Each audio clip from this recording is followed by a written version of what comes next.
All right, what is up, everybody? Divine Hood here, coming at you with another update on Bitcoin. So we have some key things happening about that I talked about in yesterday's video, and they are playing out a little bit. First thing I want to point out here on Bitcoin, we are losing that pitchfork support that I talked about that held 3 times really, really well in the past. We're losing it, as well as this range value area low, and this is the same range I've been telling you guys about for the past since December 19th, for really the whole 10 days or so. And we're starting to lose that range. You can see we're losing the range. We've come up 4 times on low time frame 1 hour candles, and we're rejecting. Now that we're losing the range, we're flipping it to resistance and looking to confirm the resistance on the value area low of the range, as well as it's in confluence with the lower band of the pitchfork, the lower support of the lower band of the pitchfork. So I do expect us to come down to 92K to take these flash crash bottoms eventually, maybe soon, maybe tonight, maybe tomorrow morning at New York Open.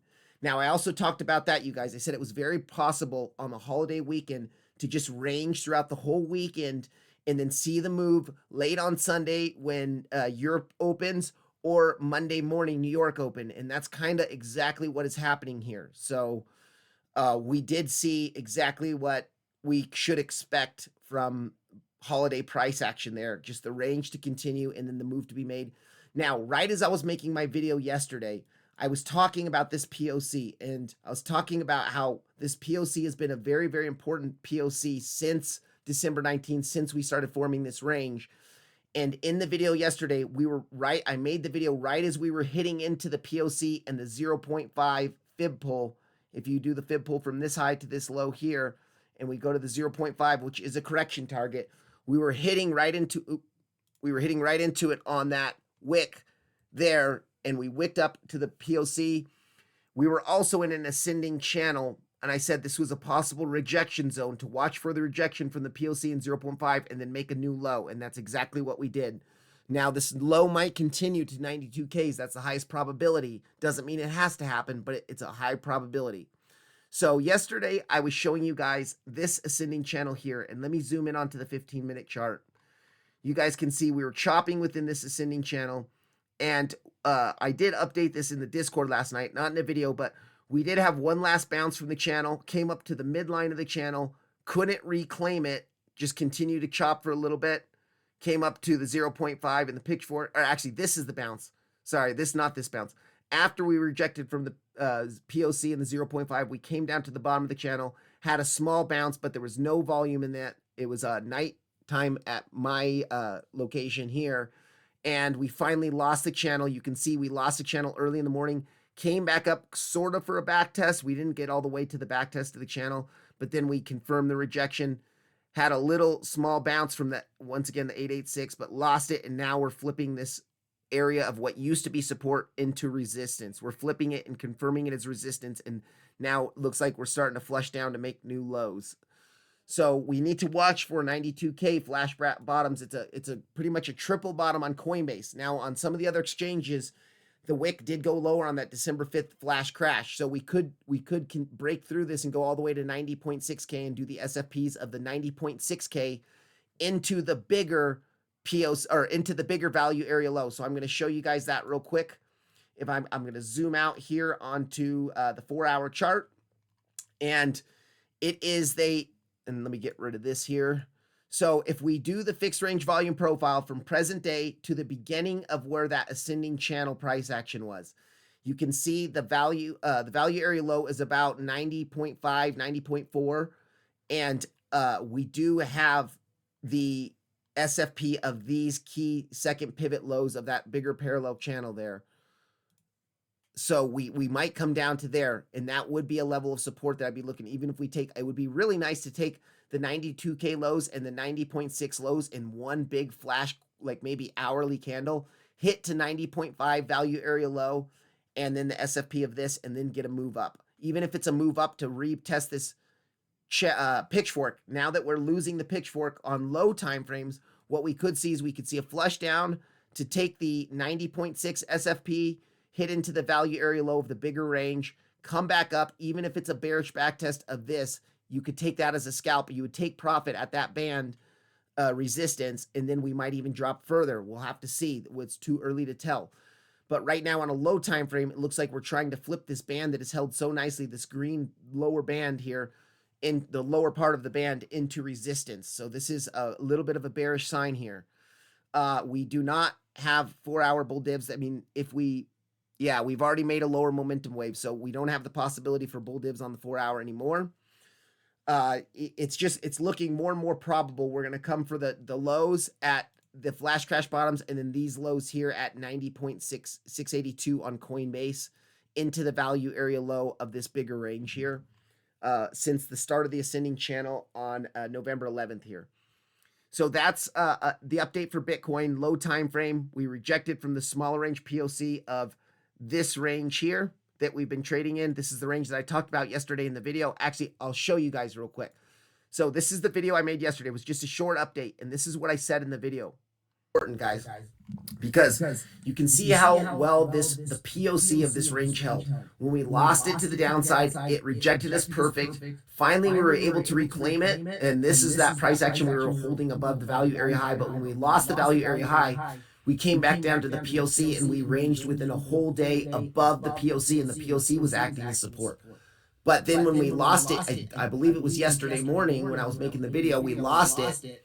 And now it's going to act as a resistance because it was support. Once it was support, we flipped it. Or once it was, resistance, we flipped it. It became support. Now we lost it again, so we can expect it to become resistance. And guess where we just hit into just now? We just hit into that POC, so we could see a rejection from here. We could also see a rejection because if we do a fib pull from the highs to the lows of the most recent fib pull, and we do the 0.5, you can see that it's also pretty much right at that 0.5 that we're rejecting from as well. So we can come up in this ascending channel to the POC to the 0.5, maybe reject and see another push down to actually take 92K lows. Okay, so that's what I talked about yesterday, and it looks like it might be happening. We're in the process of that happening. And so we'll just have to wait and see overnight. We might not take it till tomorrow morning. Let's just see how this price action develops. We are below the value area low this range, but we're just barely below it. So we could reclaim it overnight and maybe push back up into this band and continue to trade and chop it within this band. We don't know that yet, but we don't have bull divs at the bottom, which we'd want to see. And we are losing the value area low, which is a bearish sign. And we're rejecting the back test of that value area low and that pitchfork lower band support on lower time frames. So that's another bearish signal for me. Okay, next up, I'm going to go to the total market cap real quick here. Let me go in.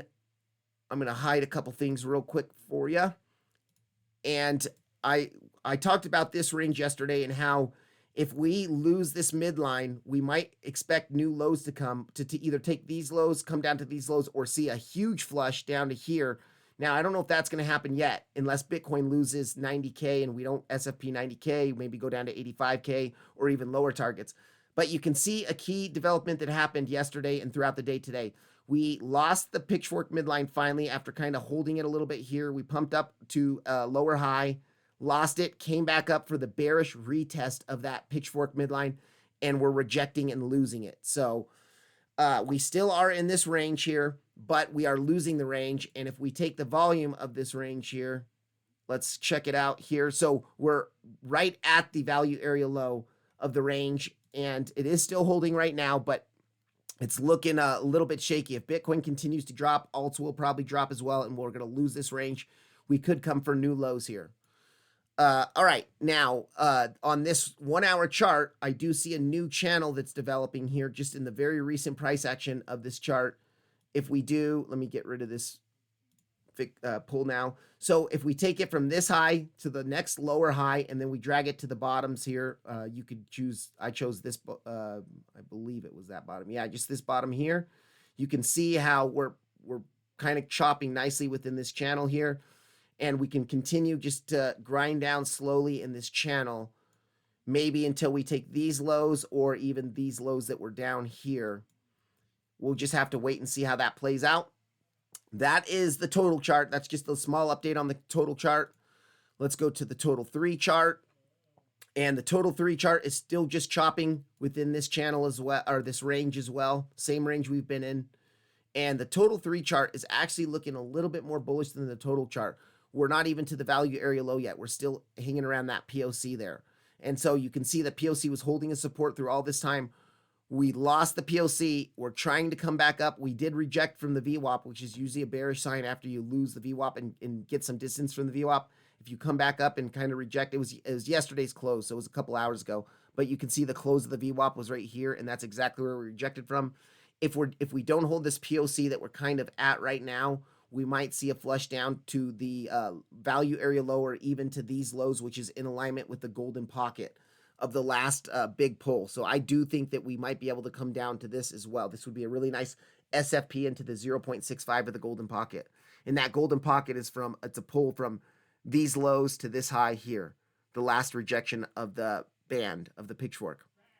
All right, a couple things I want to go over real quick, guys. I am going to go over ADA and XRP, but I do want to go over a couple things from my comments, because a couple people had some really good questions on here, and I just want to talk about these questions. So the first question here is from Roman Piaz 5402.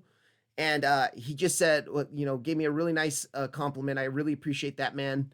And he said, 2 days ago, you made an impressive analysis on Cardano. I thank you for that. I want to ask you the following. Based off potential listing of USDT in Europe on December 30th, could you please share your view on what we should expect on price actions in Bitcoin and altcoin scenario, as well as provide us with an update on ADA and XRP? Thanks, my friend. Love to see your channel grow. And thank you for that, man. I appreciate that. I do hope it keeps growing, and I hope it helps you guys every video I make.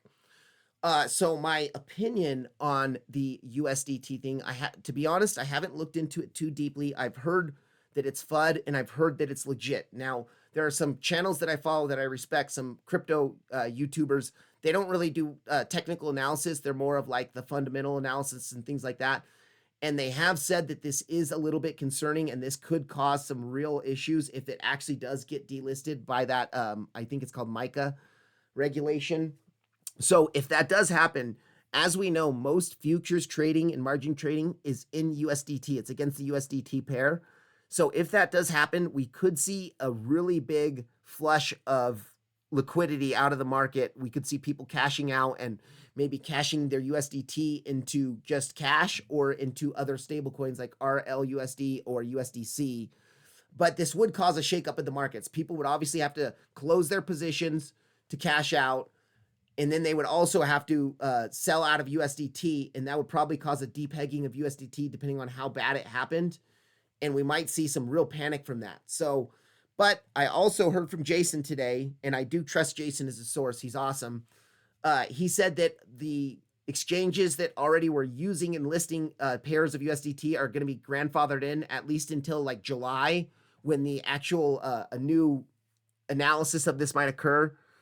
And so I do think if it does, it could be FUD at least until July, depending on this ruling that's about to happen, or if they actually are grandfathered in. I don't know too much more on that. I'm sorry for that. I can look more into that. But if we do see any sort of black swan event like this happen, yes, it can absolutely cause huge cascades and drops in price on Bitcoin and altcoins. And we know altcoins are kind of like a leveraged bet on Bitcoin. So if Bitcoin drops hard, altcoins will drop hard too. And people will much rather sell their altcoins and take the profit on their altcoins and get into cash or get into a different stable coin to lock in those profits. So that's one of the questions here. I do think it could cause a potential problem, but we're just going to have to wait and see. Hopefully it is FUD. I really do hope it's FUD, because USDT is kind of a cornerstone of the cryptocurrency industry. And if there is, the regulators really start going after it, or if they've been doing some shady things, which we all know they kind of have, and they get caught for it, then it could cause real problems for the entire cryptocurrency industry. All right, the next one I wanted to talk about was, let's see. Well, this guy asked about my funding rate on my position, and he's on Margex, and he said how do you manage that? Does it eat into your profit or not? For me, I trade on 2 exchanges that have lower fees, much lower fees than that. But anyways, if you have good risk management and you open your position from a good level and you take profit, like I've taken profit 1 on my position. So for instance, in this here, on Christmas Day, I was waiting for Christmas Eve, I think it was.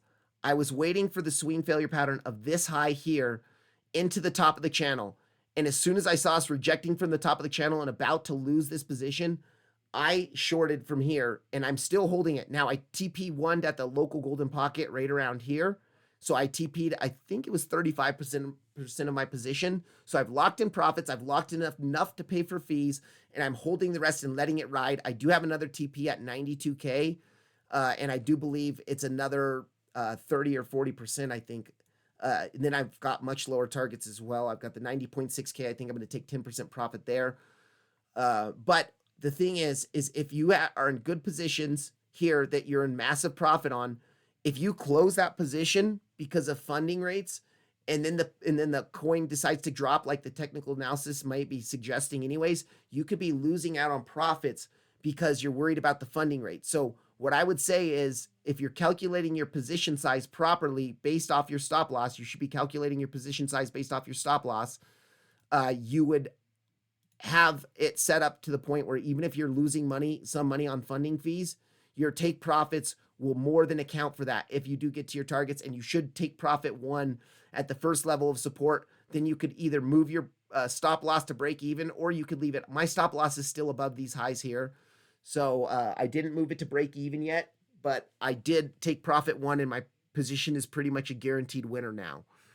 So I would just make sure you're calculating your position size properly. Make sure you are, if you do see it turn around, like if I would have saw us at, for example, if this golden pocket would have held and we would have started breaking this value area high, I probably would have taken more profit on my short position and then moved my stop loss to break even just in case. It's like, okay, I'll make some money. That actually, I probably wouldn't have moved my stop loss to break even. I probably still would have left it above this high in this case. But the point is if you have proper position size, you can keep your position open, even if the funding fees eat away a little bit about your profit.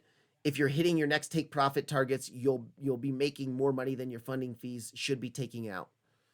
Okay, next question here. I think there was another one. Okay, you mentioned if you see a swing failure pattern at 92K, may I ask which time frame swing failure pattern you would consider a solid entry for a swing trader? I believe the 1 hour candle close, I think that's what he meant, candle close with large volume plus a bullish engulfing candle is one of the signs. And you're absolutely right on that. You're absolutely right. But by then the entry price is not that nice already. Curious to know your opinion on how you would approach this. So that's actually a really, really good question. I can tell this person understands trading and understands they know what they're doing. And it's a good question because swing failure patterns for swing traders can be much different, a much higher time frame than swing failure patterns for day traders or scalpers. Now, when I start every trade, I look at the level. If it's a major support level, like these 92K levels are kind of becoming a major support level.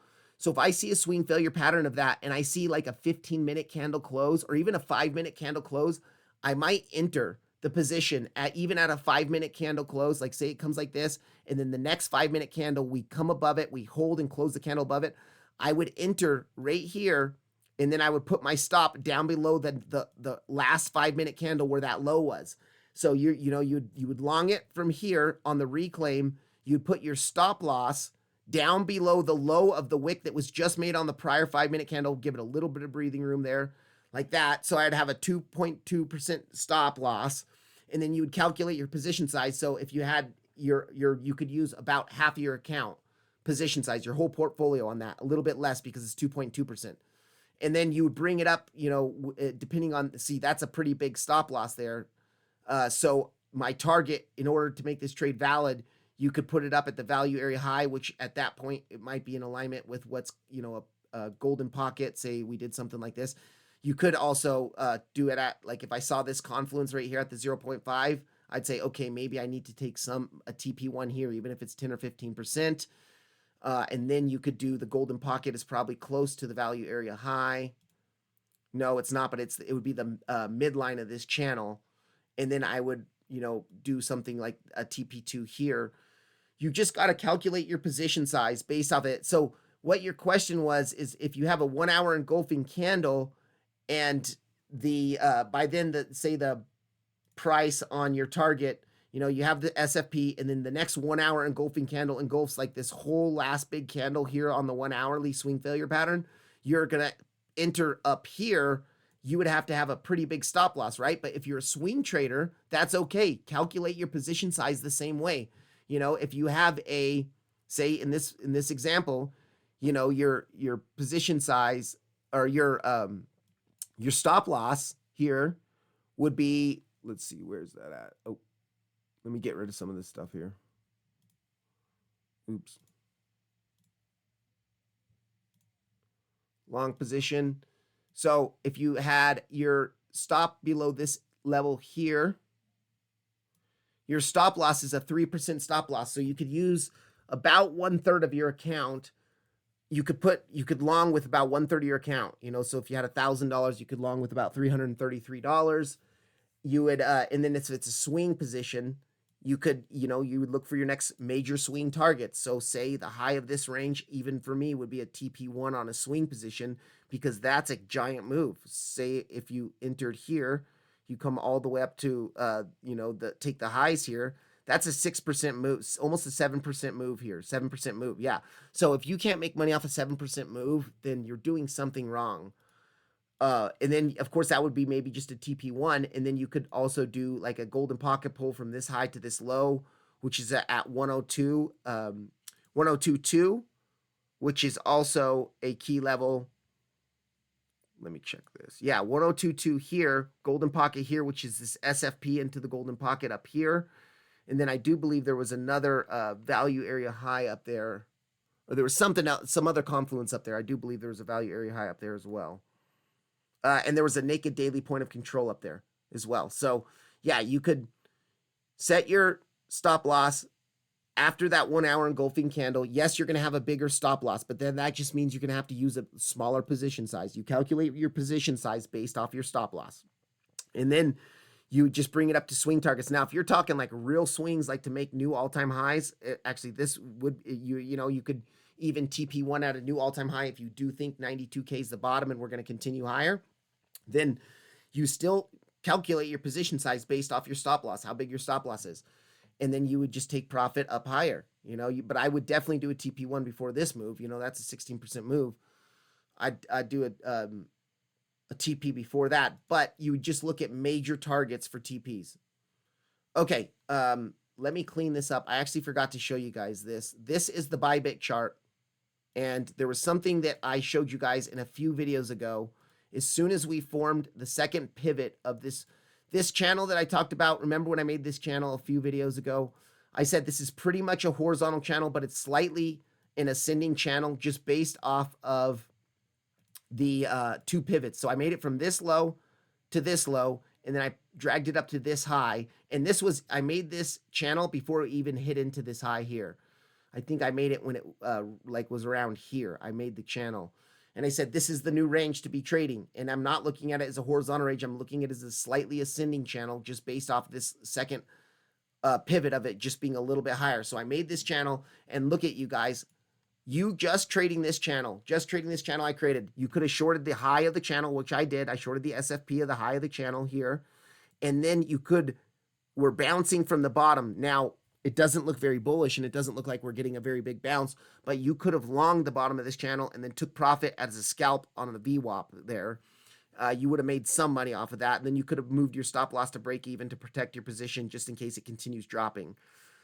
You could have also just taken profit at the value area low on that back test of the value area low. The second you saw us rejecting from this value area low on this hourly candle that we had an hour ago here, you could have taken profit as soon as we started losing the value area low after trying to reclaim it. We are losing it. You could have taken some of your profit right there, and then you could set your stop to break even. Now that's a scalp, and you wouldn't make very much money off of that, but you could have made something. But I'm just trying to get the point that this channel is being really, really well respected. This range here that we're trading is being really well respected right now. And we are losing the value area low. If we continue to lose it, I do think we're coming for these 92K lows. So yeah, we just need to watch for that now. Let's look at this. Actually, I just pulled this while I was answering that question, but it looks like if we do a fib pull from the high to the low, okay, I do see right there, we do see another swing failure pattern into a golden pocket. Now, these are always good to look at, you guys. We do have the swing failure pattern into the top of the golden pocket there. So 97.4 to 97.5-ish is a level I would be watching for a possible area to short or TP along that you're in. And then let's look at the 0.5, because I bet you that's the midline.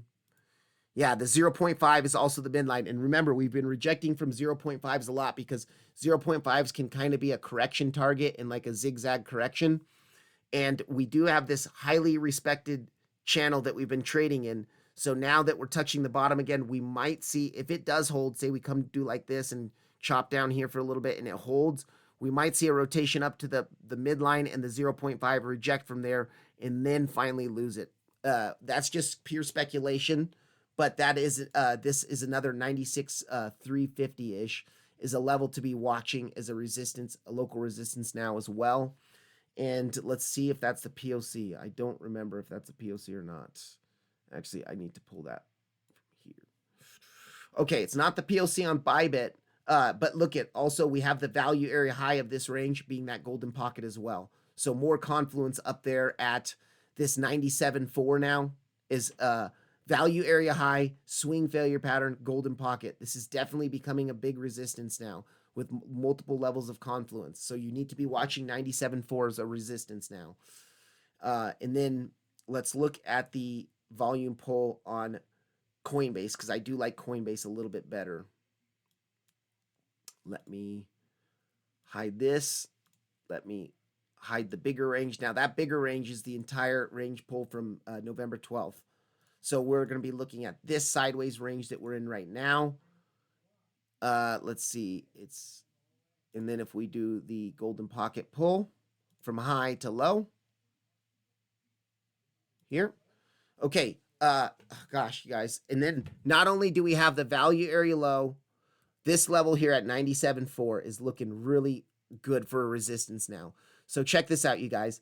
We have the swing failure pattern of these intraday internal highs here, where the last big short opportunity was. That's the short that, no, I didn't take that one. I took this one. That was a short opportunity, though, you could have had. So we have a lot of stops probably above this. Anybody that shorted like in this price action here, or maybe even down here, put their stops above this high.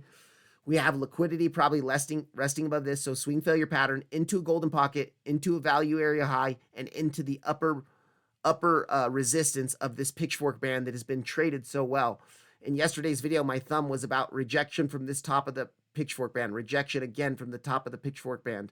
Maybe we'll see a third rejection from the top of the pitchfork band if we do come up to 97.4. Now, we're still losing the bottom of it, so we're very far away from that, and we might just continue down. That's actually more probable to continue down and make new lows first. And in that case, your fib pull would change. So we just need to, right now, if the low is in right now, then 97.4 is looking really good for a resistance. All right. So that's that for Bitcoin. Let me go into ADA here. And I don't know, ADA, you didn't really specify, but on the XRP, you did say you want it against USDT on Bybit. So let's check ADA USDT on Bybit. Let's go on to the weekly chart. Well, you know what? I did ADA's a few days ago. Let's see here. I believe it was on Coinbase.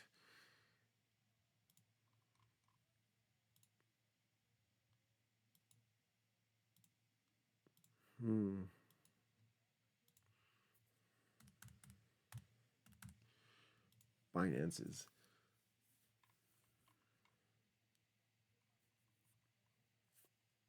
Maybe it was that Coinbase one. All right, I'll just do it on Bybit for you. Let's zoom out back out to the weekly. All right, let's check here what we got on the weekly. So, yep, we got the weekly resistance up here. You can always mark out your weekly levels here. So we got our weekly. We do have a weekly way down here. Now, we just opened a new weekly candle here. So this is only weekly open right here. It's not a weekly support yet because it's only, the start of the week. We still have 6 days and 22 hours left in the week. We do have a possible pitchfork, and I think this is the same pitchfork I pulled on the last video. So you'd go from the bear market lows up to the local high down to these lows here.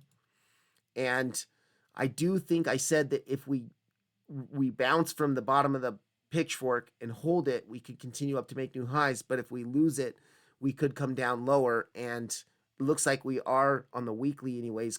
We closed the weekly candle below that pitchfork. You can see on this weekly, we wicked below it, but we closed right at it. We were trying to push back up during the week, but we couldn't, and we actually closed the week below, back inside the pitchfork. And then so far, even though it's only 2 hours into the new week, where we tried to wick it again, and we're not holding it. So, or at least it's acting as resistance for now. All right, so let's go on to the daily chart here. Daily chart. I mean, we do have that kind of channel that we see, here. I'd pull it down to here. Yeah, that's that channel. You can see many touches, 1, 2, 3, 4, 5 touches here on the top. We got the 2 touches on the bottom there, and then the midline bounced here. So that channel is still looking nice. And look at this, the bottom of the channel. So say we do reject from this re-entry into the pitchfork and we drop. The bottom of the channel is in confluence with the band of the pitchfork. So we might see something like this. A drop to the bottom of the channel into the pitchfork and then, do something like that. So that's a target. What is that? Like 67.5-ish is a level to be watching. We could also do a fib pull from the last daily low to the high here. And let's look at 786. Yeah, 786 is right in that box of support too. So right away, like this area of support here, I would say is looking real nice for a level of support. 67 to like 69 cents there is looking pretty nice for a box of support that you might look to do a long on and bring it at least up to the top of the channel, which would be depending on how fast we did it. So say we dropped pretty quick over the next few days down to here. We could bounce from here, and then you'd be looking for the top of the channel in confluence with a higher time frame back tested that pitchfork, and then we might continue down depending on how bearish we are, if we stay bearish or not, depending on probably what Bitcoin does. So that's something to be watching on ADA on like higher time frame stuff. Now, we could look at, let's zoom in onto the 4-hour chart. Here, you could pull a range just from after this last parabolic move. You could pull a range sideways here, and you could look at this range here. So we're trading right at the value area low and at that pitchfork, re-entering into the pitchfork. So if we can kind of reclaim this over the next couple hours and break out of this channel, that would be really nice. We might see a move up. In that case, you could do a golden pocket pull from this high to the low, from the high of the channel to the low of the channel. And your 786 is right at your weekly. So that's a 119 to 120 is definitely a resistance. I would definitely be doing a TP at and a possible short at, just in case. You would want to be watching these levels right here, 119 to 120. And then if we go to the golden pocket here, golden pocket is a little bit below the value area high, but we do have it pretty close there. So that's a level you could be looking at too, or, the POC. Let's look at this 0.5. Yeah, I don't like the 0.5 there. So golden pocket is a decent level to be watching. I'd probably be watching the 0.65 of the golden pocket and then the value area high there. All right. Now let's look at naked daily points of control from the session volume profile. Okay, look at it, you guys, right up here, that same 786 in confluence with the weekly at 119 to 120. We do have a naked daily point of control up there as well. So that is definitely a level to be, an area to be watching. And then I do believe that's the golden pocket where there's another one.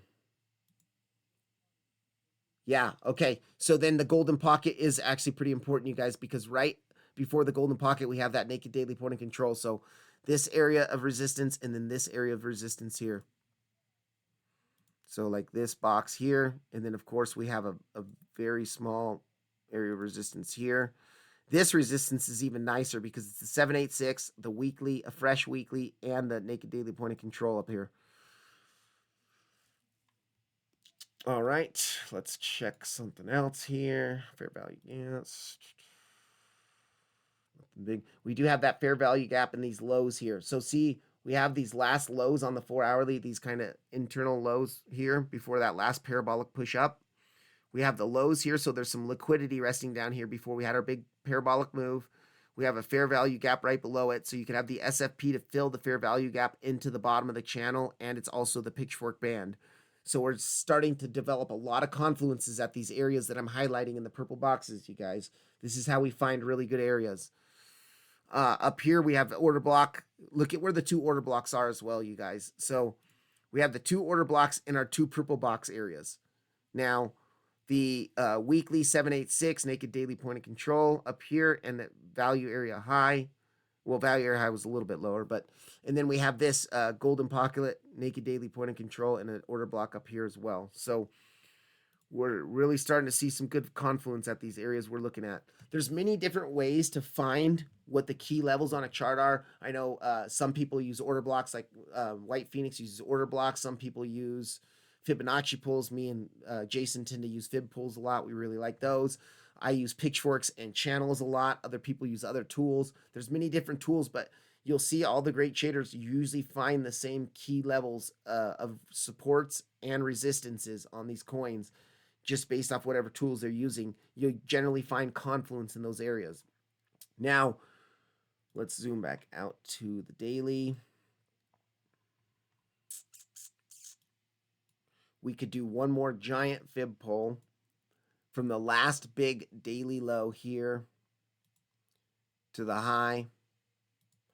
And we do have our big golden pocket in this same, look at this, you guys. Look at the confluence here. Golden pocket and already in the purple box, the big purple box there. So now, depending on how big this is, you might want to do a fib golden pocket. Let's see. 314%. Yeah, I mean, I would look at based on log scale. So it's going to change. But you can still pay attention to that. Okay, that's nice too. So we do have the golden pocket of the log scale, golden pocket, fib log, golden pocket right at these midlines of the pitchfork. And this pitchfork, so if we do get a big dump, watch for like this 52-cent area to like 51-cent area here, because that's going to be at like, this could be like a spot level to buy at, like from this golden pocket to the pitchfork midline there. That could be a really nice buy area there, spot buy area, like 52 cents. All right, so that's kind of my analysis on ADA for now. If you do really want to get degen, you could zoom in onto like the 1 hour chart and you could trade the same exact range that all these coins are in. You know, after the big aggressive dump, we started kind of ranging more sideways. So you could just do a fixed range volume profile pull of this range. And look at every time we come to the value area low, we bounce. We come to the value area high, we reject. POC held, came up to the value area high again, lost it, back tested it, confirmed the rejection, went to the value area low, held the value area low. So you could literally trade this range based off the value area low and value area high. Of course, I would want to see different confluences. Another question somebody asked me, actually, that was a good question somebody asked me. They say, what confirmations do you look for? Was it this one here? No.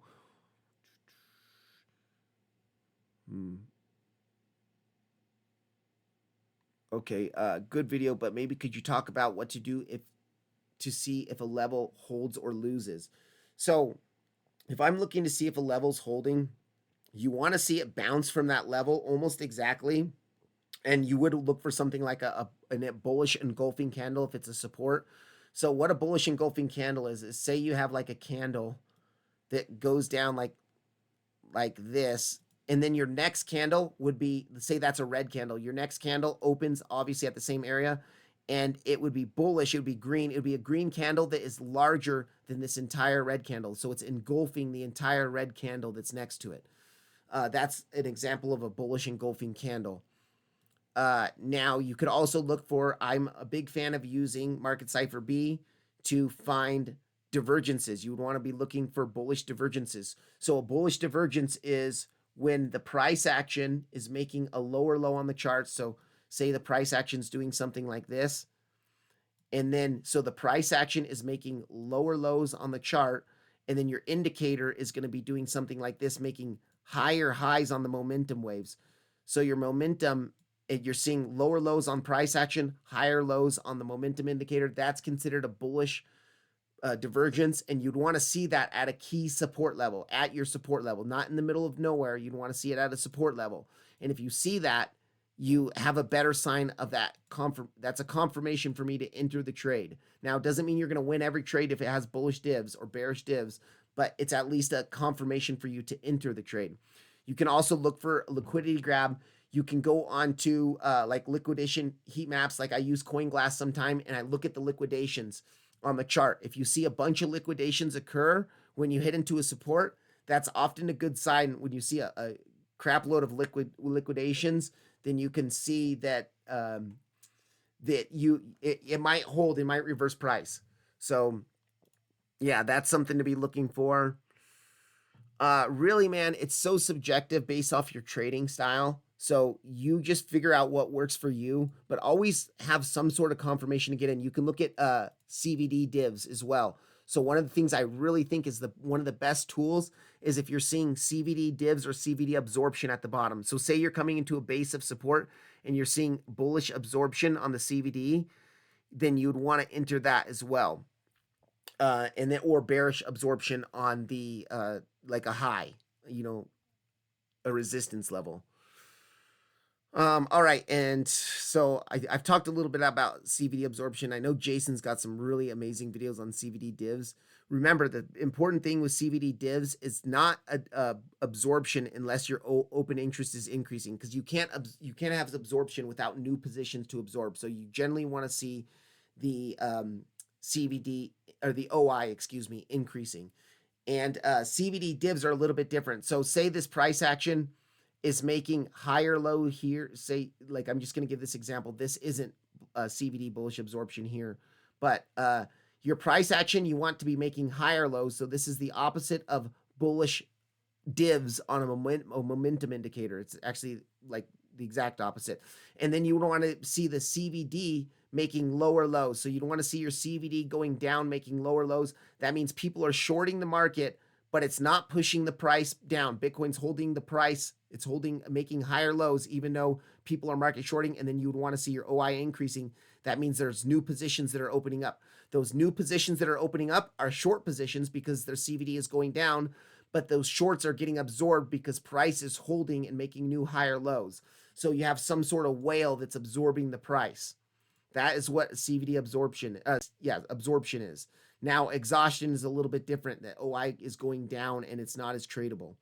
So just be aware of that as well. All right, I'm going to go on to the next one. XRP USDT on Bybit. Okay, let's zoom out onto the weekly.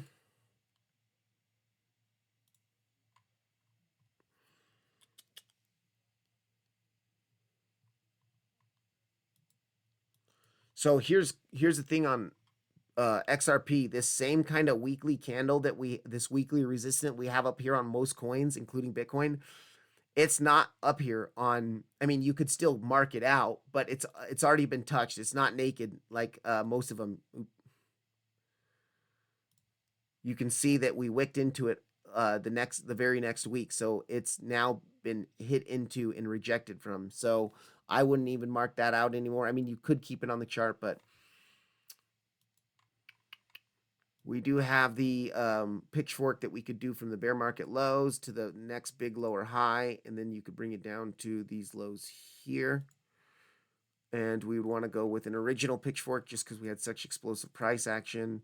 And then this was the retest of that pitchfork that I was telling you guys about on the other XRP token. So we were trading within this pitchfork. We exploded up. Now, if we come back for the bullish back test of this pitchfork and it holds, we might continue higher, especially if this USDT FUD actually plays out and a lot of people transfer their coins from USDT into RLUSD, which is XRP's new stable coin, it would also, even though XRP actually has nothing to do with the stable coin itself, XRP's price action would go up on that because people would be buying XRP as a speculation. All right, so let's see here. Don't see much else there. Let's go on to the daily. Yeah, so you guys can see this actually kind of does look like it could be a sort of nice bull flag. You see your big explosive price action here. And then we do see our channel, our descending channel here. We go from that high to this high. You could bring it down to the lows. Let's see. I like these lows better.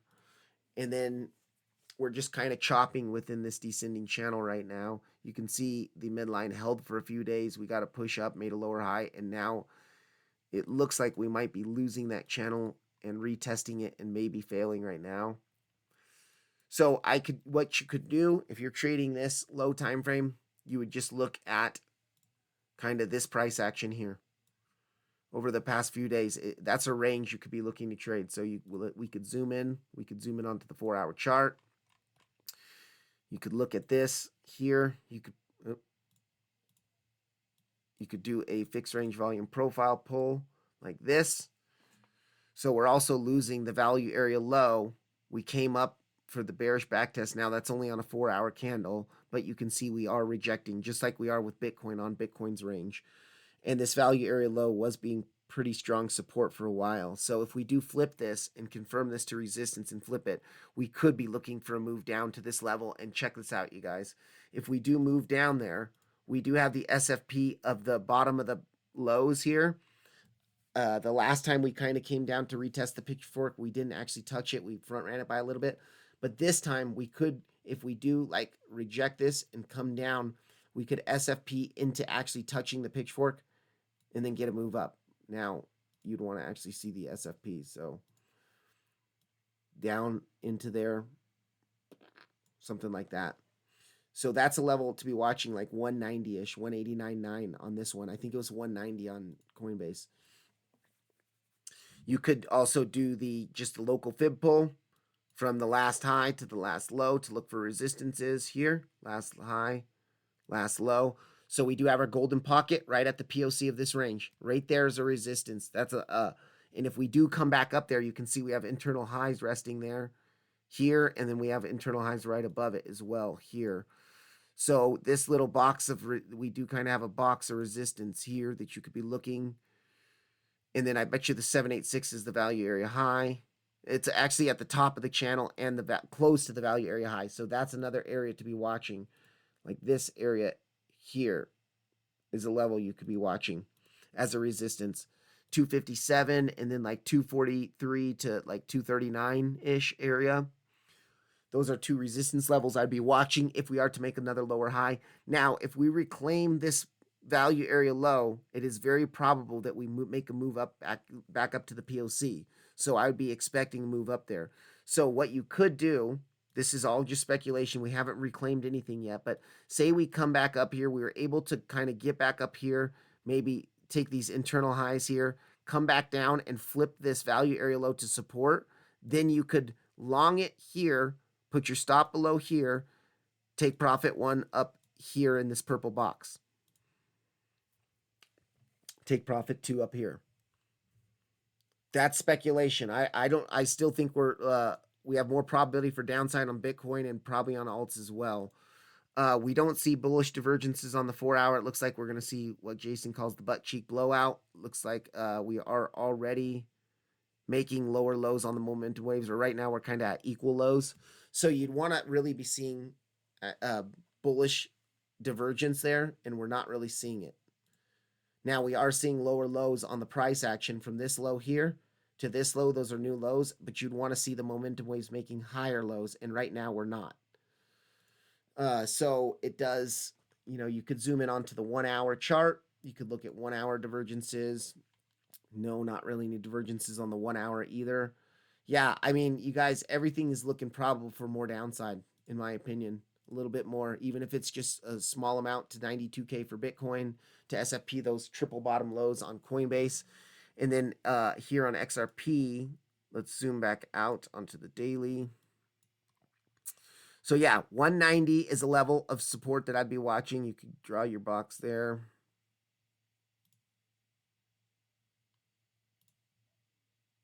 Like this little area here. I do believe if we do a fib pull from the last big daily low, so if we go from this daily low to the high, golden pocket, yeah, golden pocket's right there as well. Okay, so look at that. Golden pocket, swing failure pattern of these, the what you could call a bull flag channel, or we'll just call it the descending channel. You have your descending channel lows here, liquidity lows, resting at the golden pocket and the bullish backtest of that pitchfork. So 190 is looking like a really good support, 189.9, 190 on Coinbase. And then the value area high, 786 is at the top of the channel there. So that's a really good level. POC is another good level to be watching here at 239 to 243. Now, if we lose this and come back down, we can come back down much lower. We could do the pull. Yeah, so the bottom of the band, you guys, is the other bigger golden pocket there at 133 to 141. So that's a level I'd be watching as well. You could put a box here. That might be a nice spot buy. And actually, you have some liquidity resting down here from your last lows too. It's a little bit lower though. I don't know if I would take that. If in that case, I would take this purple box as a separate trade, and then you could look at the 786. 786 is down at the pitchfork midline, so that's really good. There, another box down there. Here. But you also have to watch. We could wick past this golden pocket and this pitchfork band, take this lower liquidity, and then make a move up because our prior highs are also there. Here, prior highs. So we could SFP into our prior highs. That I would take as a completely separate trade than this one. If you lose the golden pocket and lose this band, get out of that trade, wait for lower, and then you could take the SFP if this holds. If you lose that, you could come down here, take this. We do have some intraday lows here as well.